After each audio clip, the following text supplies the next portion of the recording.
Hey everybody, it's Matt. This is the 10-Minute Bible Hour podcast. And in The Lion King, there are two scenes, maybe three you could argue, that composite together to convey the commissioning that Simba receives from Mufasa. And I suppose those are, one, when they go up on a high place and they look out over everything, and Simba is told what the deal is. Like, hey, you're going to be a king. You need to take your place among the kings and assume your role within the kingdom. You're getting closer to that moment. And then we get the lecture after Simba misses the point and instead celebrates what he's going to get in the place of esteem he is going to receive. But in doing so, he jeopardizes people in his care, lions in his care, namely Nala. And then in that second part of the commissioning, we see that Mufasa calls him over and he's like, I'm going to teach my son a lesson. And Simba's walking over to teach the lesson. His little tiny baby paw steps in Mufasa's great big giant paw print. And there's kind of this sense of, dang, I got a long ways to go. I might not be ready for this. But then there's a restoration that occurs with that scene ending with them romping around and wrestling and fighting and all of that stuff. And then finally, there's the commissioning after Mufasa's death that happens out in the wilds when Simba has blown it, when he retreats from his responsibility, when he doesn't play the right role in Mufasa's moment of need. And there, the commissioning from beyond death is absolutely certain. You need to go back and you need to take your place and play this role in the kingdom. Am I laying it on too thick? Because it's right there, right? Come on. Likewise, in Matthew chapter 28, what we're seeing is the completion of a commissioning motif that is played out throughout all of the book of Matthew. We get brash disciples in the early going who think they know how the things are. One in particular is always telling Jesus how the things are. Clearly, there's a spiritual family, a new family of faith motif throughout Matthew as well. And so where Mufasa is Simba's literal father, Jesus is the spiritual father of this new family of faith toward his sons, the disciples. But like Simba, they screw a bunch of stuff up and gradually realize the grandeur of who it is they're following and gradually realize their inability to drink from the cup he's drinking from. They can't go where he's going. They can't truly be what he is. Their role is going to be different. And then ultimately and finally, after in both stories, the king dies, there is a final and ultimate and complete commissioning that occurs after that includes restoration and affirmation after all kinds of failure on the parts of the sons in both stories. That's what we're getting into in the very last thing in Matthew chapter 28. It's really the only character arc, the only story arc that needs to be addressed here that hasn't yet been addressed. How do we move forward? What role did the disciples play in this? How will the kingdom be established without Jesus physically being around, as it increasingly looks like he isn't going to be even after his resurrection? Now, we talked a couple conversations ago about how the narrative theme of the judgment of the religious leaders and their temple system and all of that was on the horizon, but that isn't resolved in the New Testament. The New Testament seems content to treat that as foreshadowing, maybe even you could argue prophecy. The take-home point here doesn't seem to be the religious leadership is going to lose and you need to see them lose. It's just lumped in with the world kingdom system, all of which is predicted to have the same fate, entropy, second law of thermodynamics. It's going to burn. It's not going to work out. It cannot sustain itself no matter how much force is exerted or violence is wielded. The world kingdom is going to world kingdom itself. It will implode. The kingdom then is more than even just a life raft to get out of that system. It rather is the fulfillment of everything that in a twisted, weird, backwards kind of way the world kingdom aspires to be or unintentionally points toward.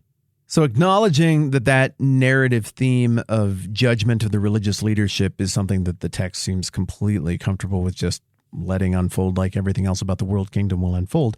We just have a few things that need to be wrapped up. And in Matthew chapter 28, they're getting wrapped up. But really, I'm underselling it. It's more than wrapping up. It's exciting. It's the culmination of the story. It's the setup for everything that happens next. And it starts in verse 16. Then the 11 disciples went to Galilee, to the mountain where Jesus had told them to go. When they saw him, they worshiped him, but some doubted.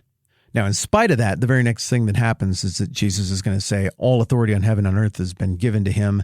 And then he's going to commission them in the same way, well, in a grander way than Mufasa from Beyond Death commissions Simba in The Lion King. But first, we got to acknowledge, even with everything that's happened, they are still doubting. What are we supposed to do with that as readers? Do you think we're supposed to look at it? Do you think Matthew wanted us to get to that and be like, they're just idiots. They cannot get things right. It doesn't matter how much they see. Even if somebody comes back from the dead, it does not guarantee their belief.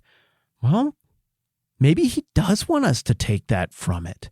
Maybe he does want us to view it not so much as a commentary on how uniquely bad at belief these guys were, but as a commentary on our capacity for belief and for understanding beyond the physical world in general.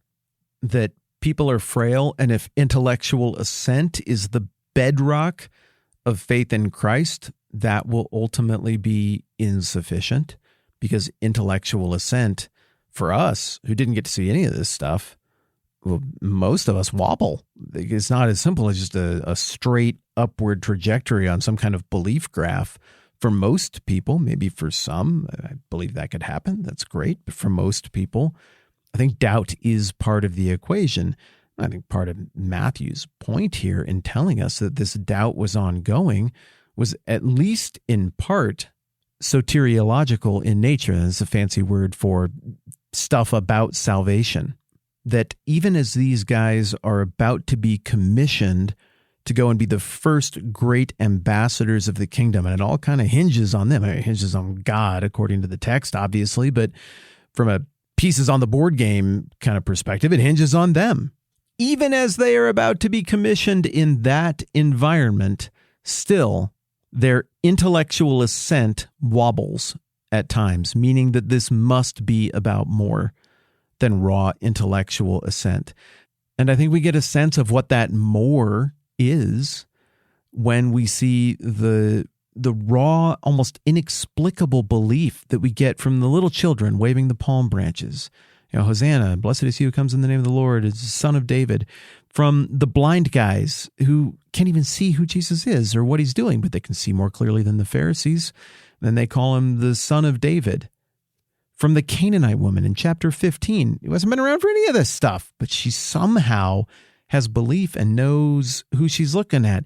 The centurion in chapter 8, the leper right next door to him in terms of chronology in chapter 8.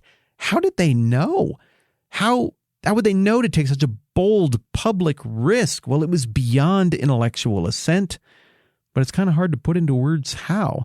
And in Matthew 16, Jesus indicates that Peter got stuff right about Jesus and his belief about Jesus, not just through raw intellectual exercise. I mean, obviously that was part of it. Peter had seen what he'd seen. Jesus made it clear repeatedly that you should be able to look at the signs and read them, just like you can look at the weather and read the weather, tell what's coming next. So you should be able to look at like people coming back from the grave, like what he says when he cites from Isaiah when John the Baptist's disciples come and ask him if he's a real deal. Like the lame walk, the deaf hear, the blind see, the dead are raised. Like you should intellectually be able to do the math, but that secret sauce, that component of belief, the one that is difficult for people who are wired like me, even people who've been around this for a very long time, that component seems to be addressed in the confession of Christ that we get from Peter in chapter 16. Remember, Peter makes that confession. Everybody else is too afraid to say it or just doesn't know.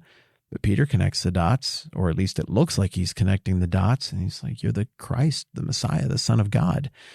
And Jesus affirms it, but then he affirms it even further. It's a compliment that Jesus goes on to say, and that's not even from you, that was revealed to you. The belief component seems to have a miraculous component to it.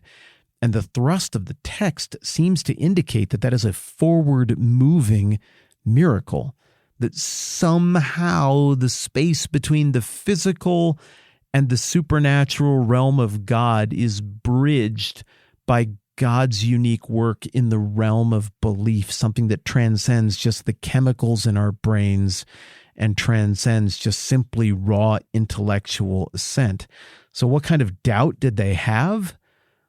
Well, I mean, you're asking them to believe something very difficult. Somebody came back to life, but also they're standing right there looking at him. Surely some of the doubt was about God's ability to deliver on the stuff that they probably kind of suspected they were going to have to do next or felt compelled to do next. Some of it was probably self-doubt, insecurity. Peter drips with insecurity throughout the text. He's constantly overcompensating to demonstrate that he can handle his business and should be taken seriously by Jesus. I don't think this doubt was as simple as I don't believe enough. I don't think this doubt was as simple as I don't intellectually have everything sorted out enough. I don't think this doubt was as simple as I just can't picture where this goes or how it unfolds from here. I don't think this doubt was as simple as him saying, I don't believe in my own capacities. I don't know if I'm talented enough or have enough of even a work ethic to deliver on the stuff that is in front of me. It's just too much. I'm overwhelmed. I think it was probably a mixture of all kinds of things like that and other stuff that I'm not empathetic enough to think of right here off the cuff. And I think it wasn't just Thomas we're talking about here. I think this is something that every last one of them are feeling as we approach, much like the Lion King with a 3-phase commissioning, this final and complete phase of their restoration and commissioning. I just think it's a beautifully human moment that the last thing we hear before they are commissioned to go off and do the stuff that they are supposed to do, which is indeed grand, is that some of them were doubting. We probably aren't done talking about that part just yet. We'll see where it goes next. I'm Matt. This is a 10-Minute Bible Hour podcast. Let's do this again soon.